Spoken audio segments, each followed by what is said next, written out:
Senhoras e senhores, meu nome é Diácono Rodrigo Mariano Gurgel e você está ouvindo Moriar. É hora de falar do que realmente importa. Senhoras e senhores, louvado seja nosso Senhor Jesus Cristo. Como estão? Bem? Por aqui, tudo bem. Com a graça de Deus, tudo melhor do que eu mereço. Temos algumas questões, algumas novidades, né? Primeiro, o episódio de hoje é uma continuação do episódio da semana passada, né? Semana passada nós falamos sobre o organismo espiritual de forma geral, né? Justamente para nos preparar para o episódio de hoje, em que nós vamos realmente começar a falar dos dons do Espírito Santo. Minha ideia é falar sobre os dons do Espírito Santo, não de forma muito específica, porque assim, se a gente vai entrar nos meandros de cada dom, né, seria ali um episódio inteiro para cada um. Né? É uma coisa que a gente pode organizar para o futuro, mas agora não. E também eu quero falar o quê? Eu quero falar sobre o próprio sacramento da Crisma, né? Dar uma pequena aprofundada, afinal de contas, este episódio e o anterior só surgiram porque algumas pessoas com quem eu converso vão ser, muitas pessoas na verdade vão ser crismadas agora no dia de Pentecostes, algumas antes, e bem, o estado geral das coisas é que as pessoas passam por toda a catequese da Crisma sem aprender nada sobre a Crisma, sobre como receber bem a Crisma, sobre o que são os dons do Espírito Santo, sobre para que serve a Crisma, né? Repetem-se chavões e não se ensina nada. Então a minha ideia é tentar saciar um pouco, minimamente, disso, cobrindo pelo menos os tópicos essenciais com relação ao sacramento e aos dons. Tá? Então assim, eu não sei, porque assim, eu anotei um monte de coisa para falar aqui hoje, e é um negócio que é meio imprevisível. Às vezes eu engato numa tangente e eu falo uma hora sobre uma linha, né? Então não sei se de fato vou conseguir cumprir o plano de ter esse episódio mais um, ou se é uma coisa que vai se estender um pouco, se haverão outros episódios depois sobre o mesmo tema, mas né, vamos ver o que acontece. A outra questão é que me escreveu, acho que ontem ou anteontem, um dos apoiadores, né, e membros da Escolinha dos Moribundos, dizendo o quê? Dizendo que ele tem muitas dúvidas com relação a como fazer as suas anotações, né? E bem, as anotações são uma coisa muito pessoal, e a verdade é que existem vários métodos e a gente vai meio que desenvolvendo um método próprio. A gente estuda um pouco sobre o assunto, né? Mas vai desenvolvendo um método próprio com o passar do tempo, com o passar dos anos até, na verdade. Né? E é uma coisa orgânica, pelo menos no meu caso, uma coisa orgânica que não para. Eu, sei lá, pelo menos uma vez a cada 2 meses acabo dando uma estudada em alguma questão de como fazer anotações, não sei o que, e aí muda um pouco o meu sistema, e a coisa vai crescendo assim. Mas, assim, não é a primeira pessoa que me pergunta isso, tá? E assim, eu não sou nenhum especialista em anotações, em organização de conhecimento, nem nada assim. Não é minha área. O que eu tenho é a minha experiência pessoal para compartilhar. Mas assim, se for do interesse de vocês, peço que escrevam para mim, seja nos comentários, seja onde for, escrevam, digam que tem interesse, e eu providencio um episódio do Moriar, talvez até um episódio com vídeo, né, porque afinal de contas pode ajudar a mostrar as coisas, mas eu não sei editar vídeo, mas enfim, eu vejo o que eu faço. Eu providencio um episódio, uma aula, alguma coisa, tratando justamente sobre como eu faço as minhas anotações, tá? Que assim, não vai resolver a vida de ninguém, mas pode dar algumas ideias para vocês de como fazer isso, né? Por exemplo, se vocês começarem a ouvir barulhos, tá, eu peço desculpas, mas assim, é uma coisa que eu não tenho nenhum controle a respeito, porque, bem, é um seminário menor, né? Ou seja, tem adolescentes correndo por aqui. Adolescentes são criaturas muito similares às hienas, no sentido de que eles estão sempre fazendo barulho. Então, assim, faz parte da vida. Tá bom? Então, assim, eu tento tirar o máximo possível do barulho com o limpador de ruídos do áudio, mas não são todos que saem. Enfim. O que eu dizia? Das notas, né? Sim, que sim, não vai solucionar a vida de ninguém. Mas o que eu posso fazer é compartilhar como eu faço e o que eu aprendi, né, para tentar ajudar vocês. Né? E, por exemplo, uma coisa que é igual para todo mundo, eu nunca conheci uma pessoa para quem isso seja diferente, é que fazer anotações escritas à mão é menos prático, porque demora mais e porque te gera ali uma coisa física que você tem que carregar. Porém, é um negócio que você absorve muito mais. Tá? Muito, muito mais do que você está fazendo. E, claro, as anotações, elas devem ser feitas não com uma cópia daquilo que você ouviu ou leu, mas sim você reescrever aquilo nas tuas palavras, expondo então a sua compreensão do que você aprendeu, do que te chamou a atenção, mesmo que ao lado da citação. Esses dois princípios, faça à mão, faça físico e faça nas suas próprias palavras, expondo o que você pensa, isso aí já dá uma grande ajuda. Mas se vocês quiserem mais, a gente dá uma aprofundada no tema. O terceiro ponto que eu queria conversar com vocês, qual que é? Isso assim, antes da gente entrar ainda no áudio, né?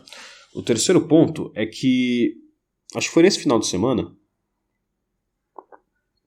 eu fiz uma enquete meio despretensiosamente no Instagram, perguntando para as pessoas se elas teriam interesse em acompanhar um personagem católico numa aventura de fantasia medieval. E assim, para minha surpresa, foi acho que a enquete com mais interações de toda a história do perfil. Agora não lembro os números de cabeça, mas foi muita gente. E assim, teve 3 votos negativos. Todo mundo tinha interesse. Eu fiquei assim impressionado. Eu fiquei sinceramente impressionado. Porque, bem, é uma coisa que eu não achei que chamaria tanta atenção. Afinal de contas, pra mim é só um hobby, né? É uma coisa...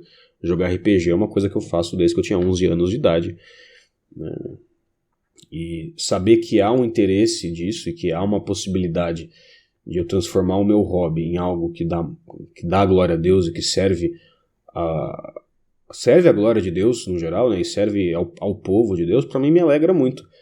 Né? Tanto porque eu vou poder fazer o trabalho de Nosso Senhor, como também porque eu vou ter uma desculpa para poder voltar a jogar com mais frequência.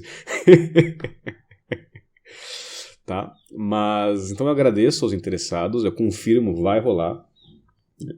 Agora eu só estou pensando um pouco em como fazer, né? Em como organizar. Provavelmente vai ser por áudio, porque eu não sei editar vídeo e texto dá muito trabalho escrever, né? Vai ser por áudio. E provavelmente eu não vou usar um cenário específico, devo usar alguns elementos dos cenários que eu estou acostumado, né, e me inspirar de outras fontes de fantasia e coisas assim, mas vai ser um mundo desconhecido, que assim como as decisões dos inimigos e as coisas que acontecem e as aventuras que surgem, eu vou determinando aonde tem cada coisa e o que acontece, o que a gente descobre pelas rolagens dos dados, usando então justamente aqueles emuladores de GM que eu falei, ou seja, uma série de tabelas que substituem a pessoa responsável por coordenar e guiar a história. Né? Eu preciso me cortar agora porque eu sou extremamente nerd e se eu começar a falar disso, eu vou falar só disso por mais de 1 hora. Então, mais uma vez, eu agradeço aos que tiveram interesse, demonstraram interesse e digo para vocês que vai rolar. Eu só preciso então agora ver alguns detalhes e como é que eu vou fazer e organizar, né? E isso então, só vou poder começar a pensar nisso realmente quando eu voltar do curso dos exorcistas. Então vai ser não nessa semana, porque esse áudio vai sair na sexta, sábado eu viajo, e aí eu volto só, se eu não me engano, no outro sábado ou no outro domingo. Então aí temos um longo período até eu poder realmente começar a pensar sobre isso. Mas assim, já tem algumas ideias cozinhando na minha cabeça, tá? Era isso. Que mais? Creio que seja só isso. Vamos então ao que interessa. Em nome do Pai, do Filho e do Espírito Santo. Amém. Não era só isso. Faltou fazer o jabá, anunciar o Moria. Quem acompanha meu trabalho, quem se interessa pelas minhas aulas, quem gosta do que eu produzo, tá? Não se esqueçam de uma coisa muito importante. Assim, eu não tenho salário, tá? Eu não tenho salário, né? Então, assim, quem me mantém, quem me ajuda a comprar livro, quem me ajuda a comprar caderno, quem me ajuda a comprar lápis, quem me ajuda a comprar um tripé para poder colocar a câmera numa posição melhor, quem me ajuda a trocar de microfone, quem me ajuda a comprar uma impressora que eu estou precisando e ainda não tenho. Isso são vocês, tá? Quem sustenta o Morier e quem sustenta as minhas necessidades de apostolado, né, são vocês. Então, assim, eu peço encarecidamente, quem puder, quem tiver interesse, né, quem gostar do que eu faço, por favor, considere uma contribuição mensal. Tá? A partir de R$1 o Apoia-se permite. Tá? E a partir de R$1 você tem acesso já tanto ao grupo do Telegram quanto à playlist no YouTube com todas as aulas que eu já dei. Né? Então, vale a pena. Tá? Vale a pena. R$1 não compra nenhum chiclete hoje em dia. Tá? E é claro, se vocês puderem doar mais que R$1, eu agradeço, especialmente porque o Apoia-se come 13% do valor que vocês me fornecem mensalmente. Né? E, claro, além disso, se vocês tiverem interesse em fazer uma doação direta, única, não quiserem se comprometer com uma doação mensal, mas quiserem ajudar com valor único quando puderem, também tem o Pix. Né? O Apoia-se é o http://apoia.se/Morier, e o Pix é amores.morier@gmail.com, né? Ou seja, apoia.se/Morier e o Pix amores.morier@gmail.com. Tudo isso está na descrição do áudio do Spotify e na descrição do vídeo no YouTube. Isto dito, vamos em frente. E Deus abençoe. Em nome do Pai, do Filho e do Espírito Santo. Amém. Inspirai, Senhor, as nossas ações e ajudai-nos a realizá-las, para que em vós comece e para vós termine tudo aquilo que fizermos. Por Cristo nosso Senhor. Amém.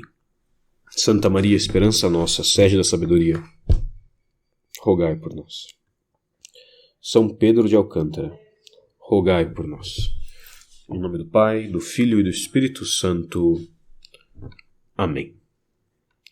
Bem, senhores, no último episódio, tá, a gente falou do quê?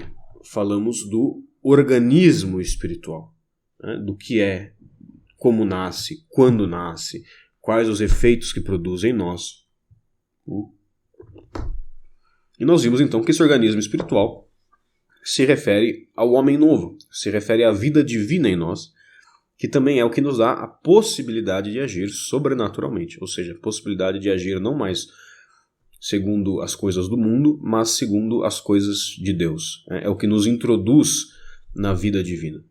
Este organismo espiritual é como se fosse Jesus Cristo dentro de nós, como uma sementinha, ou, melhor dizendo, como um bebezinho, né? E que esse bebezinho tem que crescer, nós temos que permitir que ele se desenvolva em nós, né?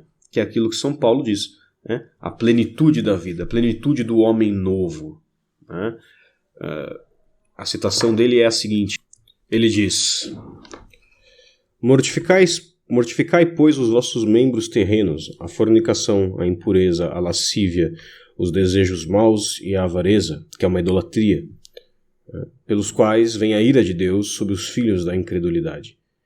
E entre as quais coisas vós também andastes outrora, quando ainda vivíeis nelas, ou seja, antes do batismo, antes da conversão. Mas agora deixai também vós tudo isso, a ira, a indignação, a malícia, a maledicência, a palavra torpe. Não mintais uns aos outros, despojando-vos do homem velho com todas as suas obras, e revestindo-vos do homem novo, daquele segundo a imagem daquele que o criou. Isso é a carta aos Colossenses, capítulo 3. Eu li para vocês do versículo 5 ao versículo 10. Então, veja, este homem novo em nós tem que crescer ao ponto de tornar-se maior que o homem velho. Porque uma coisa que cresce de dentro de nós e nos reveste, torna-se como que uma armadura que nos envolve, deve ser maior do que o que há em nós. Uma armadura que você veste necessariamente tem que ser maior que o seu corpo. Por quê? Porque ela vai por cima do seu corpo. Então este homem novo tem que crescer de dentro de nós de tal forma que ele nos recubra e nós possamos fazer, como São Paulo nos diz, este revestimento de nós mesmos em Cristo, com Cristo. Tá? Então, este organismo espiritual, que ele nasce em nós no batismo. Ele nasce em nós no batismo, mas ele é fraco, ele é jovem, ele é pequenininho. Claro, ele é capaz de nos salvar já. Não por si mesmo, mas é porque Deus age. Esse organismo espiritual é como se fosse a própria vida divina em nós. Só que essa vida divina, ela é como que...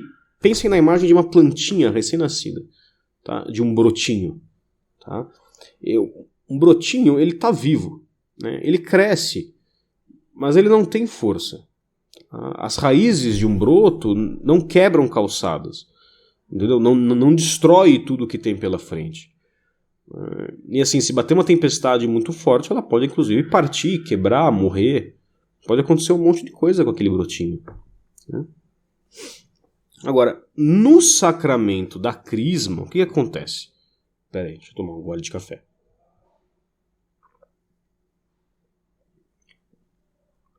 Foram 3 goles, na verdade, perdão, menti pra vocês.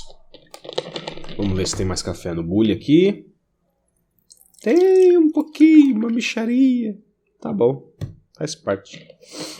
Então, no sacramento da crisma, lembrando que o sacramento é a crisma, e o crisma se refere ao óleo, tá? Não ao sacramento, ao óleo. É a crisma, é o sacramento da crisma, e o óleo do crisma. Tá bom?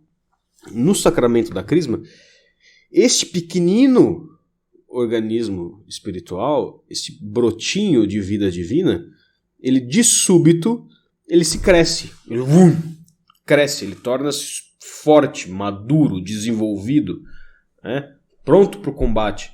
Ele subitamente cresce, e as raízes arrebentam as calçadas, rasgam tudo que está pela frente. É uma coisa linda. É uma coisa linda. É um sacramento de força. É um sacramento de guerra, de fato. Por isso que se dizia que o sacramento da crisma era o sacramento dos soldados de Cristo. Claro, ainda que essa forma de falar hoje em dia tenha saído um pouco de moda. Especialmente entre aqueles que preferem os confortos e a tranquilidade de uma vida mole, conformada ao mundo, do que a áspera vida de um soldado em campanha, que é a vida que Deus espera de todos nós cristãos, de todos nós que somos seus filhos. Ele espera que nós vivamos como quem não tem casa aqui, como quem não tem morada aqui, mas como nós estamos aqui como soldados em terra estrangeira, em terra de missão. Nós estamos aqui para lutar, para combater, para tomar esta terra perversa para Ele, para fincar em todos os corações o estandarte de Cristo Jesus, nosso Senhor, para recobrir o mundo com o manto da Virgem Maria, e para matar nossos inimigos, espiritualmente falando, e para morrer como um soldado que morre em batalha, que passa fome, que passa frio, que luta, que sofre, sempre lembrando que ele não está em casa e que no momento em que seus olhos se fecharem, morto durante o combate, aí sim ele estará em casa. Tudo isso aqui é uma viagem. Tudo isso aqui é um estalar de dedos diante da eternidade. As coisas que estão aqui, as coisas que nós vivemos aqui, elas só importam na medida em que elas nos aproximam ou nos afastam, ou aproximam ou afastam os outros que estão sob nossa responsabilidade do caminho da salvação. Todo o resto é irrelevante. Só que, claro, você viver a sua vida assim, como um verdadeiro soldado de Cristo, é difícil. E se você viver a sua vida assim, você vai ser confrontado com a sua absoluta e total incapacidade para agir assim longe da graça. Você vai ser confrontado com a sua miséria, com seus pecados, com a sua maldade, com a sua inadequação, com o seu egoísmo, com a sua vaidade. Você vai ser confrontado com a tua fraqueza. Você vai ser confrontado com o fato de que, ainda que você queira morrer por Deus no seu coração, morrer dói e você não quer sentir dor. Você vai ser confrontado com todas essas coisas e a sua vida vai ficar um negócio um pouco tenso, um pouco desagradável ali e tal, porque, né? Não vai ser a vida mais gostosa do mundo, ainda que você alcance um momento, uma grande paz interior. Mas você vai ter esse grande período aí, que vai se estender provavelmente até o fim da sua vida, que, aliado a essa paz e a essa alegria interior de estar no caminho de Deus, você vai encontrar muito sofrimento, muita incompreensão, muita perseguição, muita renúncia, muita dor, muita frustração. Você vai sentir que você passa a sua vida inteira dando murro em ponta de faca, por amor a Deus. Então, assim, não é o caminho mais agradável. Então, assim, é compreensível que as pessoas que não têm ali uma visão de fato sobrenatural da vida cristã, e que caíram nessa ladainha demoníaca de que a vida cristã se refere a ter uma boa vida neste mundo, não queiram ser soldados de Cristo e não falem que a crisma é o sacramento dos soldados de Cristo. Mas a crisma é o sacramento dos soldados de Cristo. Por quê? Porque ela vai te infundir especialmente do quê? Dessa força extra, desse organismo espiritual. Ela vai te infundir de coragem, ela vai te infundir de fortaleza. A crisma vai agir em você justamente como uma armadura, como um gás, para te preparar não só para ir para o céu, mas para combater no mundo, para combater os inimigos da fé, para dar testemunho da sua fé com coragem. Para fincar o estandarte de Cristo no chão e ficar parado ao lado dele, como nos diz o Salmo 1? Espera aí, vamos ver. Tem o livro dos Salmos aqui do meu lado. Livro dos Salmos. Aqui, ó.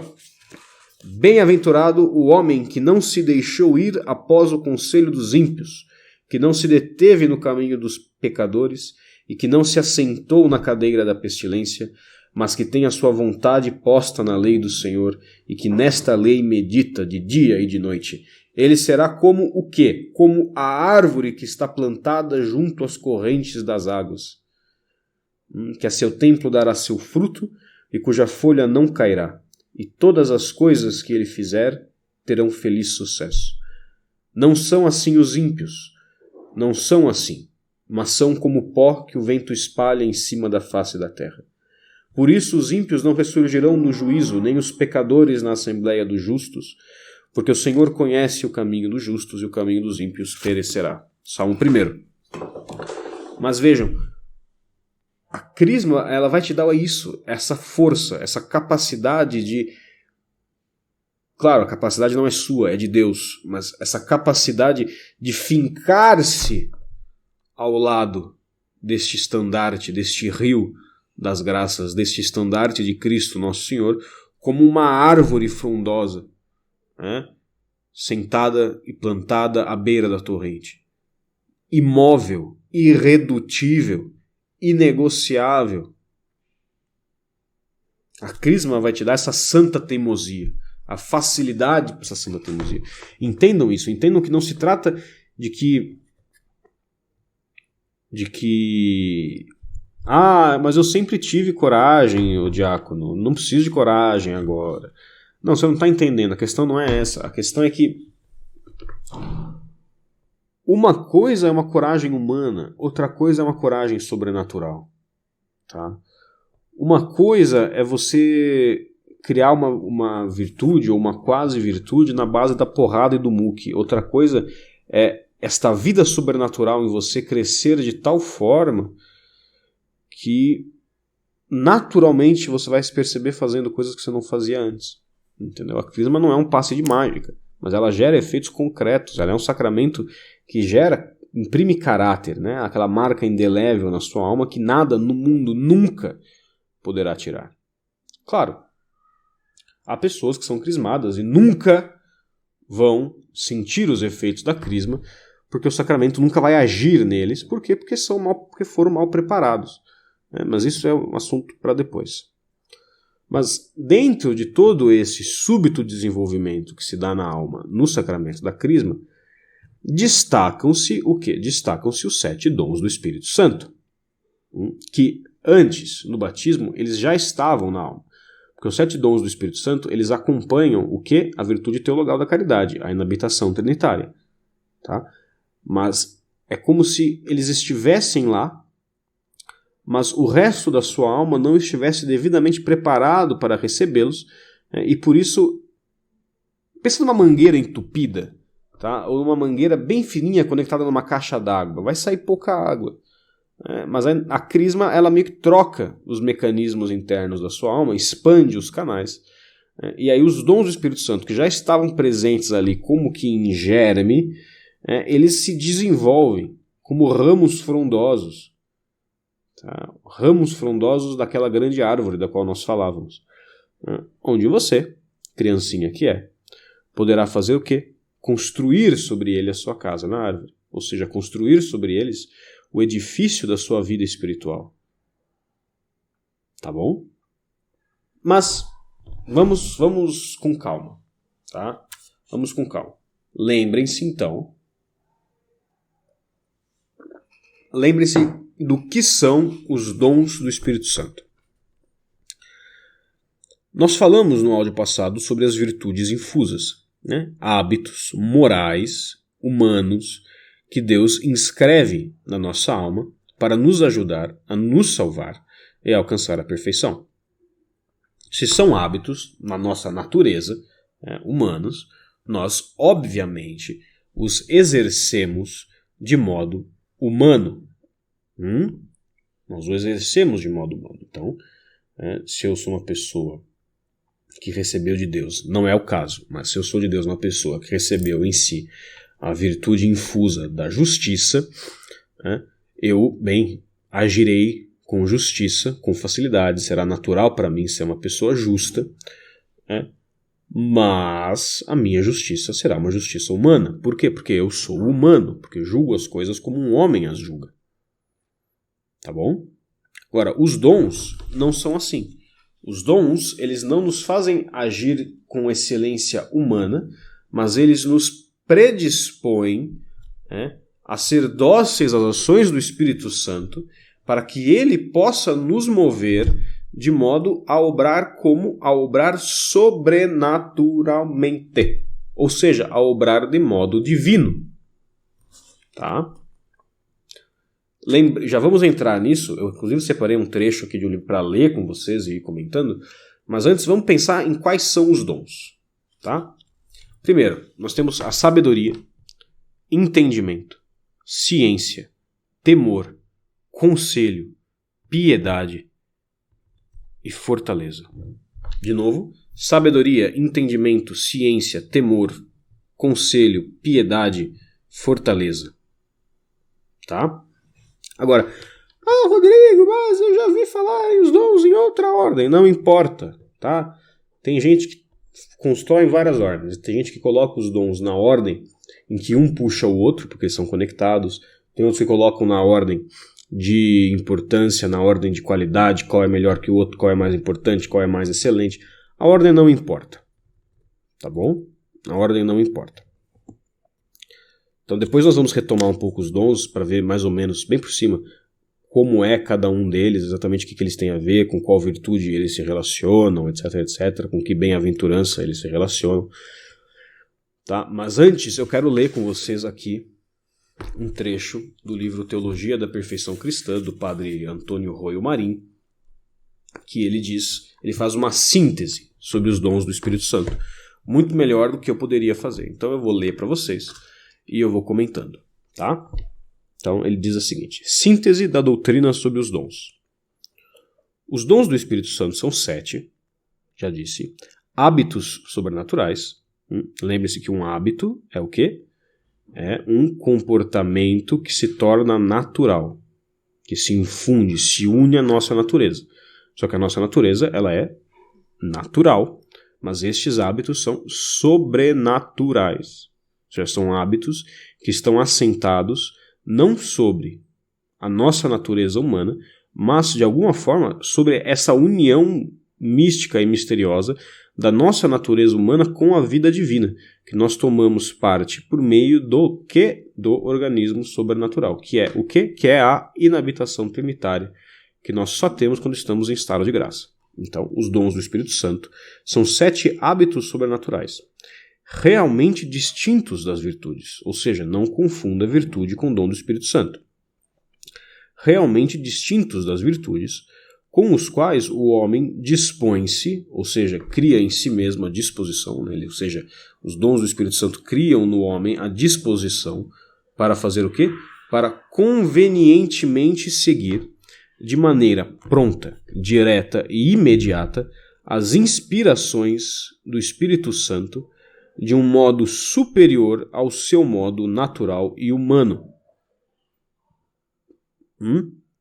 Ou seja, os dons do Espírito Santo, eles criam em você, né, esta facilidade para ser dócil à obra e aos impulsos e às inspirações do Espírito Santo, para que você então se mova a agir, né, segundo a inspiração do Santo Espírito, né, de um modo não humano, mas divino.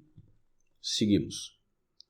E com um objetivo ou fim, né, objetivo ou fim, que as virtudes, hic et nunc, ou seja, aqui e agora, não podem por si só alcançar. Ou seja, as virtudes não podem, sozinhas, fazer com que você alcance o fim que os dons do Espírito Santo podem fazer. Novamente, por quê? Porque as virtudes, quem age é você. Os dons, quem age é Deus. É Deus te movendo a agir de modo divino. As virtudes são você agindo de modo bom. E é por isso que os dons do Espírito Santo são necessários para a salvação. Tá? Os dons são mais perfeitos que as virtudes intelectuais e morais. Ou seja, são mais perfeitos que a justiça, mais perfeitos que a fortaleza, mais perfeitos que a temperança, mais perfeitos que, enfim, todas essas coisas. Mas não são mais perfeitos se os colocamos em relação às virtudes teologais. Virtudes teologais quais são? Dou-lhe uma, dou-lhe duas, dou-lhe três. As virtudes teologais são a fé, a esperança e a caridade. São hábitos sobrenaturais infundidos na nossa alma no momento do batismo, que tem o quê? Tem por objeto a Deus, e só podem crescer em nós por obra de Deus. Tá? Por isso que eles não são mais perfeitos, os dons, no caso, não são mais perfeitos do que as virtudes teologais. Por quê? Porque as próprias virtudes teologais regulam os dons e os dons derivam delas. Ou seja, uma pessoa que não tem fé, que pecou gravemente contra a fé, tá? Então está fora do corpo místico de Cristo, ela não tem como ter dons do Espírito Santo. Uma pessoa que não está em estado de graça, ou seja, não tem mais em si a caridade infusa, ela não tem dons do Espírito Santo. As virtudes teologais são necessárias para os dons do Espírito Santo. E também são as virtudes teologais que regulam os dons do Espírito Santo, na medida que é por meio delas que você vai querer agir segundo as inspirações do Espírito. Tá? Seguimos. Os dons estão conectados entre si, ou seja, um dom com o outro, e com a caridade, de tal maneira que aquele que possui a caridade possui todos os dons, e sem ela não possui nenhum. Por quê? Nós já vimos isso. Porque os dons derivam da inabitação trinitária, os dons derivam da vida divina no seu coração, os dons derivam dessa presença de Deus, dessa união com Deus. E se você não tem esta vida você não pode ter os dons. E essa vida sobrenatural inicia-se quando? Com o batismo. Destrói-se quando? Pelo pecado mortal que expulsa a caridade do coração. Recupera-se quando? Pela contrição perfeita e pela confissão, quando aquele que perdeu o estado de graça, perdeu a vida divina em si, a retoma. Tá bom? Então, os dons estão todos conectados entre si, e com a caridade, de tal maneira que aquele que possui a caridade possui a todos os dons, e sem ela não possui nenhum. Os dons perdurarão na pátria celeste em graus perfeitíssimos, ou seja, pensem, por exemplo, nas virtudes teologais, tá? Caridade, fé e esperança. No céu, a caridade permanece, porque a caridade é o próprio amor de Deus. Mas a fé e a esperança, não. Você não tem fé e esperança quando você está no céu. Por quê? Porque, bem, no céu você está vendo face a face, você não tem que ter fé. Você está ali, diante de Deus. Você não tem que acreditar no invisível, porque você está vendo. Da mesma forma, você não precisa esperar, porque já chegou. Então, a caridade é a única das virtudes teologais que permanece no céu. E ela permanecendo, permanecem junto delas os dons do Espírito Santo, num grau perfeitíssimo. Porque pense, bem, você foi batizado, então você recebeu os dons do Espírito Santo num grau ali. Como eu falei ali, o exemplo da mangueirinha fina na caixa d'água. Aí você foi crismado com as boas disposições, com o coração no lugar certo, e esse canal para que os dons possam agir em você cresceu. Mas ele ainda não está perfeito. Tudo isso pode aumentar, e vai aumentar como e quando? Bem, na medida da caridade, que nada mais é do que a medida do seu amor a Deus, que nada mais é do que uma medida da sua busca sincera pela santidade, e do seu crescimento espiritual. Então, ainda que a crisma dê esta mega desenvolvida, assim, essa supercarga nos dons do Espírito Santo, eles ainda poderão sempre desenvolver-se mais. E no céu, vocês estarão em posse deles de modo perfeitíssimo, ou seja, modo pleno, total, absoluto. Não tem mais mangueira na caixa d'água. A caixa d'água está destruída e está voando água para todo lado o tempo inteiro. É uma maravilha. Tá? Então, repetindo, os dons estão conectados entre si e com a caridade, de tal maneira que aquele que possui a caridade possui em si a todos os dons e, sem ela, não possui nenhum dos dons. Os dons perdurarão na pátria celeste em grau perfeitíssimo. Espero que esteja claro isso. Tá bom? Bem, sigamos. Os dons de sabedoria e entendimento são os mais perfeitos. Os demais dons podem catalogar-se de modos distintos, conforme se atente aos seus atos próprios ou à matéria que versam. Ou seja, você vai catalogar os outros dons, ou pelo objeto sobre o qual eles agem, ou sobre o objeto sobre o qual eles agem seria a matéria sobre a qual versam. Ou sobre o quê? Sobre os atos que são inspirados pelos dons, que são próprios a serem inspirados por cada um dos dons em particular. Tá? Então, os dons de sabedoria e entendimento são os mais perfeitos.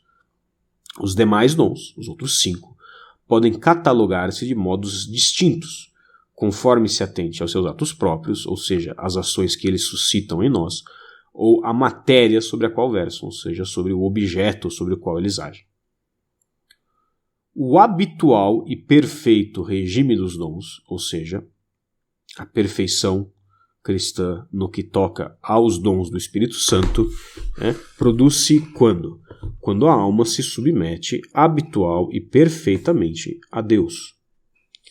Então vejam, nós temos um hábito muito feio mesmo, que todos os autores espirituais apontam como a causa principal da ruína espiritual de todas as pessoas. Que é qual? Querer fazer a própria vontade. Eu sei que a gente escuta isso e os nossos corações rebeldes, criados num mundo de individualismo, de emancipação, de direito das mulheres, num mundo de que eu tenho que buscar os meus sonhos, fazer minha vontade, impor. Na verdade, assim, a visão de mundo que a gente tem hoje em dia, na qual as pessoas são criadas, é uma visão quase mágica, né? É uma visão de que qual que é o segredo da felicidade? O segredo da felicidade é eu pegar o meu eu e impor o meu eu sobre a criação e sobre a minha vida. De modo que eu não vou me submeter ao que está fora de mim, mas eu vou fazer com que tudo aquilo que está fora de mim submeta-se à minha vontade. Isso é demoníaco. O que nos diz o próprio Salvador? Eu não vim fazer a minha vontade, eu vim fazer a vontade do Pai. Entenderam? Então, assim, a visão de mundo, a visão de felicidade que nos é dada e ensinada nos dias de hoje é uma visão absolutamente demoníaca, porque ela nos ensina que para ser felizes nós temos que dominar, nós temos que controlar, nós temos que impor a nossa vontade às coisas, quando é o contrário. O segredo da perfeição, o segredo da salvação é justamente abrir mão da própria vontade e trocar a nossa vontade pela vontade de Deus. Entenderam? Trocar a minha liberdade voluntariamente, oferecer a minha liberdade em sacrifício a Deus. Por quê? Porque quando eu faço isso eu me torno realmente livre. É um jogo que parece engraçado, mas é verdade. Assim, eu só me torno feliz quando eu abro mão da minha felicidade. Eu só me torno livre quando eu abro mão da minha liberdade.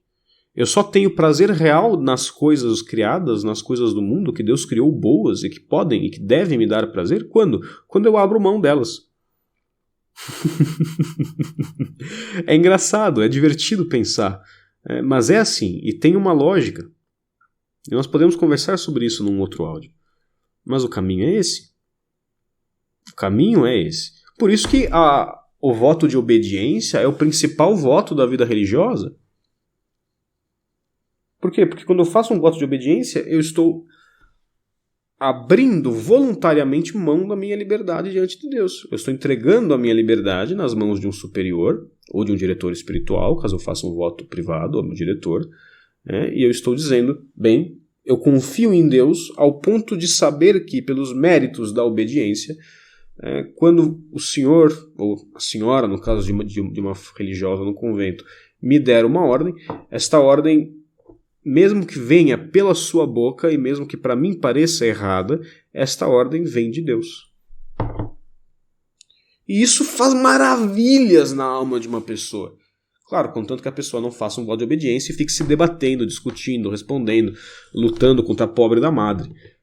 Eu lembro que uma vez uma moça me comentou que ela foi fazer uma experiência num mosteiro beneditino, que ela queria ser religiosa, queria ser freira, não sei o que, não sei o que, não sei o que.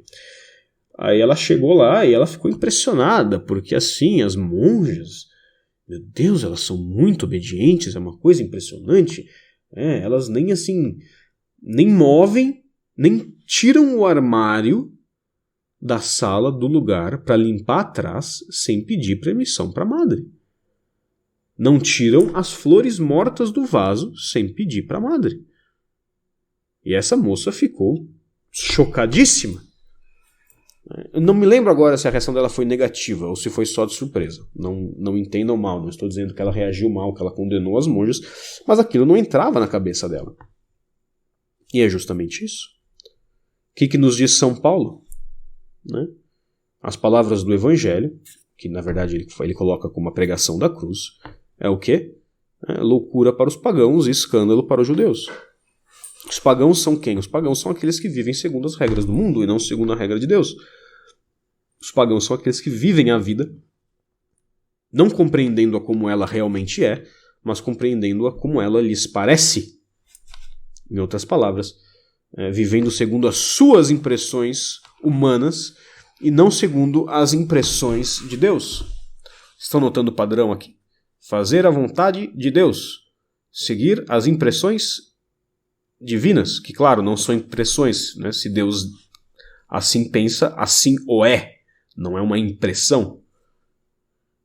Ou seja, o nosso processo de perfeição, de santificação, de salvação, de santidade, nosso processo, enfim, de felicidade, o que é? É um abandono de nós mesmos na mão de Deus.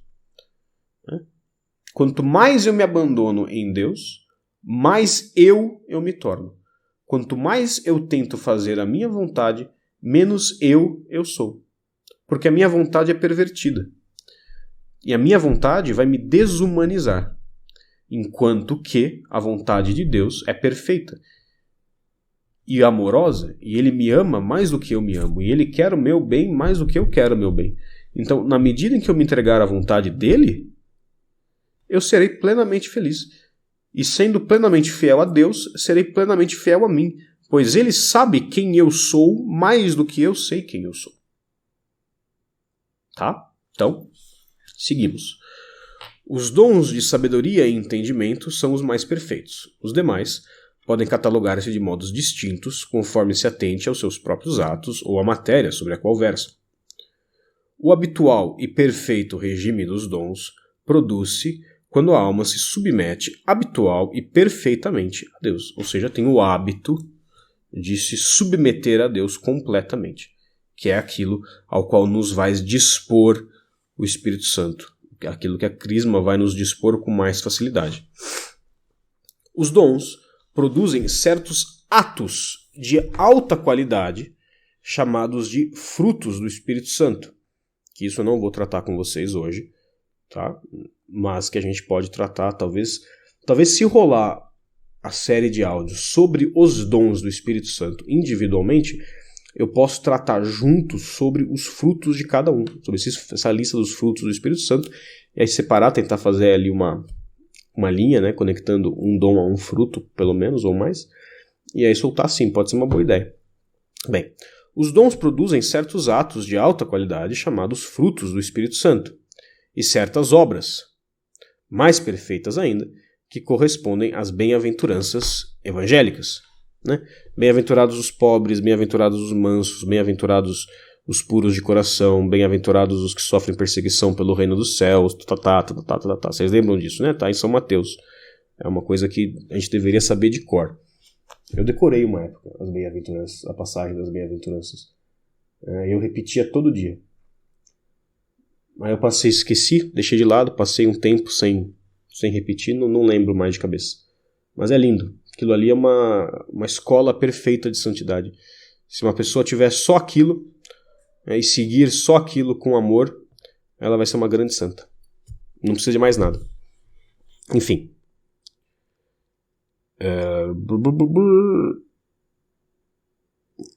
O estudo detalhado de cada um dos dons foi reservado para a terceira parte da obra. Tá. Basta saber aqui que, com eles, com os dons do Espírito Santo, fica completo o organismo espiritual da vida sobrenatural. Ou seja, os dons do Espírito Santo são o que une tudo, o que junta, o que faz com que esse organismo espiritual do qual nós falávamos hoje e na semana passada, né, eles se grudem e eles se aperfeiçoem, eles são o que junta, o que anima, o que dá os toques finais em tudo. Por quê? Porque eles te predispõem a não só ter em si essa vida sobrenatural, mas a agir segundo esta vida sobrenatural. São eles os últimos hábitos que se fundem na alma. Assim, o organismo espiritual, já está plenamente disposto para pôr-se em marcha. Temos a graça santificante como princípio e base do organismo sobrenatural, as virtudes infusas como potências e os dons do Espírito Santo como instrumentos de perfeição nas mãos do Supremo Artífice. Sacaram? Pegaram o esquema? Como é que é? Bem, vamos então falar brevemente sobre o que é cada um, e aqui bem-aventurança eles se ligam. Tá? Vamos começar então, assim, nessa lista que o Royo Marin coloca aqui pra gente, ele coloca o temor 2 vezes. Tá? Por quê? Porque ele faz uma linha juntando os dons ao lado do quê? Das virtudes, das teologais e morais, também ao lado das bem-aventuranças. Tá?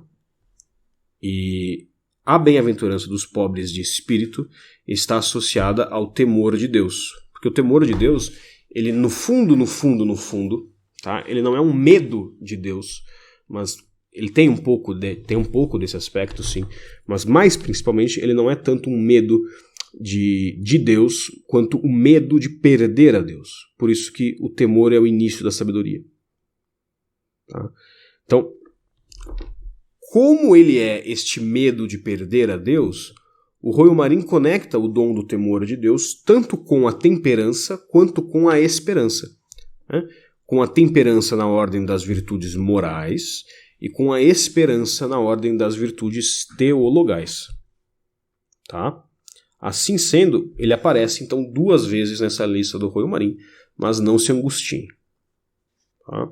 Primeiro, então, nós temos o dom do temor secundário, né? Nós estamos começando de baixo para cima, que está relacionado à virtude da temperança e à bem-aventurança dos pobres de espírito, que herdarão o reino dos céus.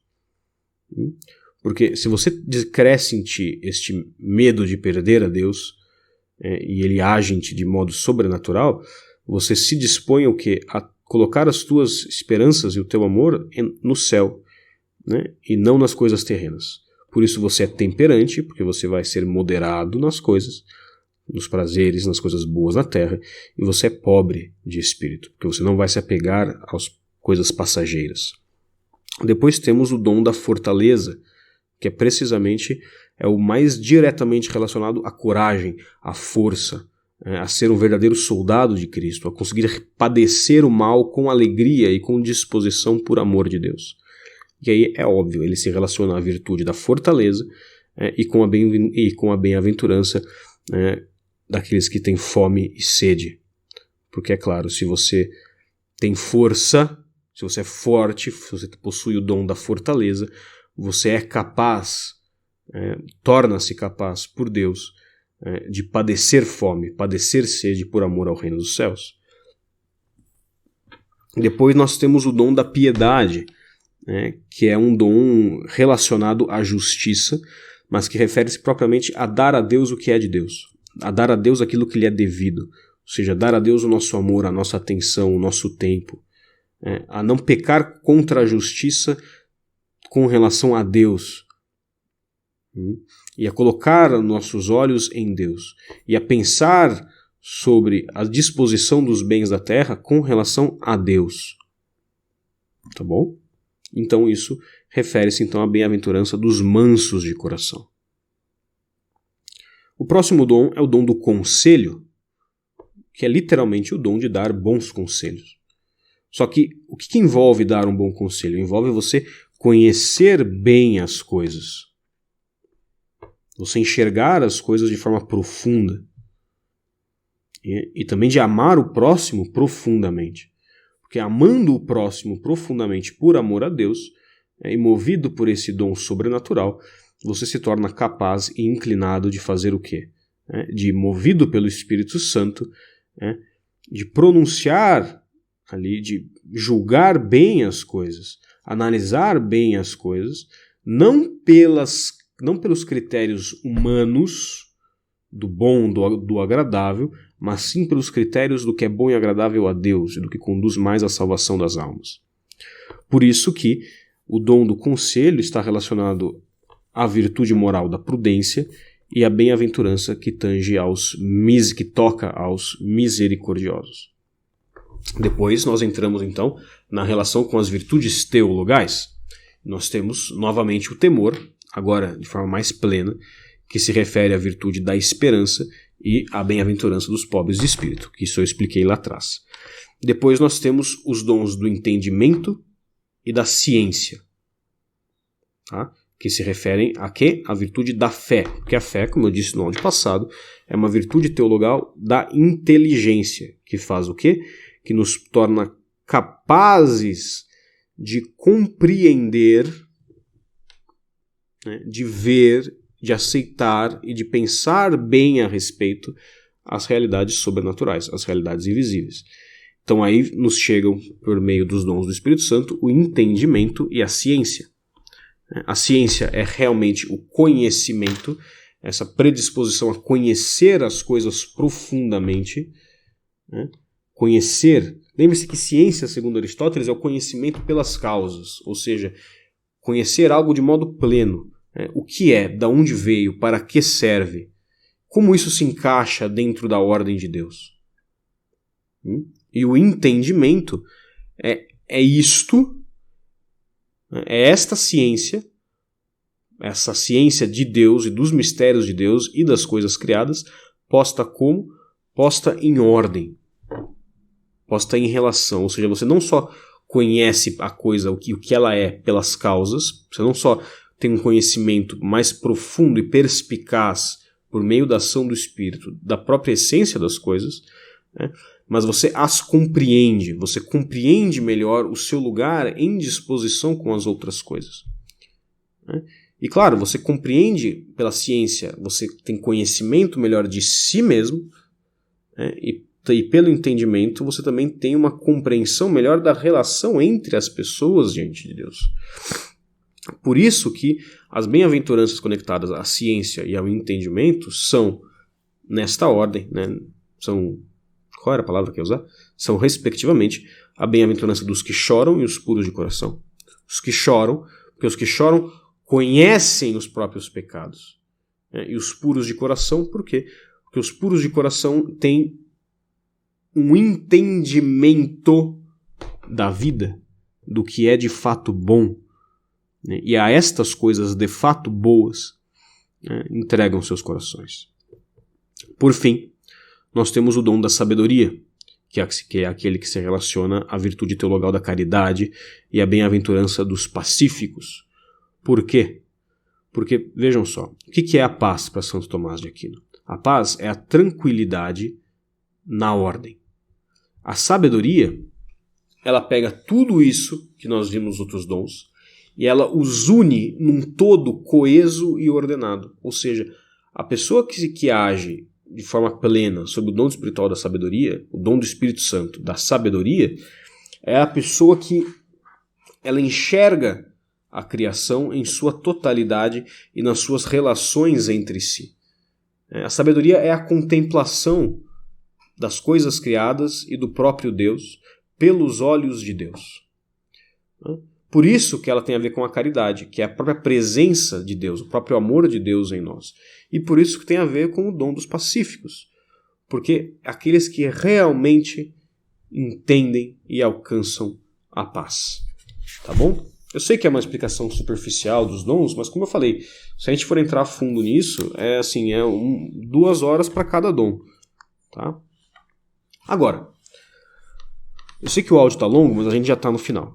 Para que todas essas coisas aconteçam, todo esse desenvolvimento, todos esses dons se tornem não plenamente desenvolvidos, mas para que esse organismo espiritual seja levado ao seu pleno desenvolvimento sacramental, por assim dizer, não basta receber o sacramento da crisma, é necessário recebê-lo bem, tendo consciência do que acontece. Ou seja, em outras palavras, recebê-lo quando? Como? Com as disposições adequadas. Bem receber a crisma. Porque se você recebe mal a crisma, o que acontece? O sacramento funciona, você recebe a marca, mas o negócio fica meio em suspenso dentro de ti, esperando a terra ficar fértil. E se você não se converter e não criar nunca em ti essas boas disposições, ele nunca vai agir. Por isso que as pessoas recebem o sacramento da crisma, tantos adolescentes recebem a crisma e vão embora da igreja. Por quê? Porque foram mal instruídos, receberam mal, nem queriam estar ali. Entende? Então assim, o sacramento não vai agir, aquilo ali é uma enganação, aquilo ali é um teatrinho, uma mentira. Não tem sentido. Mas quais são, então, as boas disposições necessárias para bem receber o sacramento da crisma? Semana que vem conversamos sobre isso. Semana que vem. Bom, eu queria pedir para vocês rezarem essa semana, especialmente pelas pessoas que receberão a crisma no próximo final de semana, claro. Que rezem pelo bom proveito do curso que eu vou fazer. Não só pelo meu, mas por todos os padres que estarão lá. Rezem pelos professores.